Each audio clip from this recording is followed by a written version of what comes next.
રાજકોટમાં Jangleshwar demolition bill કૌભાંડમાં તપાસ તેજ થઈ ગઈ છે। મ્યુનિસિપલ કમિશનરે જે તપાસ કમિટીની રચના કરવામાં આવી છે, આ સમગ્ર તપાસ કમિટીને ગાંધીનગરનું તત્કાલિક તેડું આવ્યું છે। આજે ગાંધીનગરમાં સીએમ, નાયબ સીએમ સાથે આ તપાસ કમિટીની બેઠકની શક્યતાઓ જોવા મળી રહી છે। ડિમોલિશન બિલ કૌભાંડ મુદ્દે ઉચ્ચ સ્તરીય અહીં ચર્ચા થાય તેવી શક્યતાઓ વ્યક્ત કરવામાં આવી છે। ત્યારે સંવાદદાતા રવિ મોટવાની અત્યારે આપણી સાથે જોડાયેલા છે। રવિ, જંગલેશ્વર ડિમોલિશનમાં જે ખર્ચનો વિવાદ છે તેને લઈને એક તપાસ કમિટીની રચના કરવામાં આવી અને આ કમિટીને તત્કાલિક સીએમઓ તરફથી તેડું આવ્યું છે। શું વધુ અપડેટ મળી રહી છે? શું મોટી ચર્ચાની શક્યતાઓ?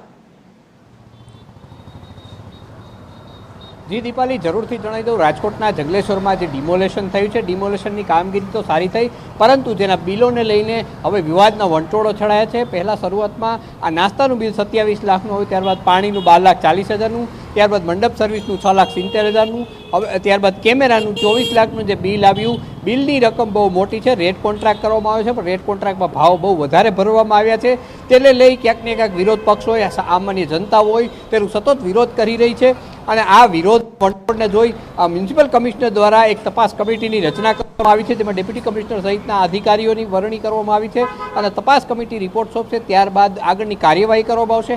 પરંતુ આ જે બિલ છે ગાજ્યું છે, આ રાજકોટના પડઘા છે, ગાંધીનગર સુધી પહોંચ્યા છે।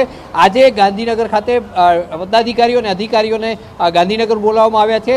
ત્યાં ક્યાંક ને ક્યાંક બિલોની લઈને ચર્ચા થાય તેવી સંભાવના પણ સેવાઈ રહી છે અને આ બિલ વિવાદ છે તે હવે ખાલી રાજકોટ પૂરતું નહીં, સમગ્ર ગુજરાતમાં આ ચર્ચાએ જોર પકડ્યું છે તેવું લાગી રહ્યું છે। જી દીપાલી। જી રવિ, આભાર માહિતી આપવા બદલ। તો આપણે જણાવી દઈએ કે જંગલેશ્વર ડિમોલિશન જો બિલ વિવાદ છે તેમાં જે વાસ્તવિક ખર્ચા થયા હતા તેના કરતાં ખૂબ જ મોટા બિલ રજૂ કરવામાં આવીને એક કૌભાંડ આચરવાનો પ્રયત્ન કરવામાં આવ્યો હોવાના આક્ષેપો થયા છે અને લાખો રૂપિયાના બિલને લઈને એક તપાસ કમિટીની રચના તત્કાલિક ધોરણે કરવામાં આવી અને તે સાથે જ આ તપાસ કમિટીને ગાંધીનગરથી તેડું પણ આવ્યું છે। સીએમ અને ડેપ્યુટી સીએમ સાથે તપાસ કમિટીની એક બેઠક મળી અને તેમાં ઉચ્ચ સ્તરીય ચર્ચા થાય તેવી શક્યતાઓ છે।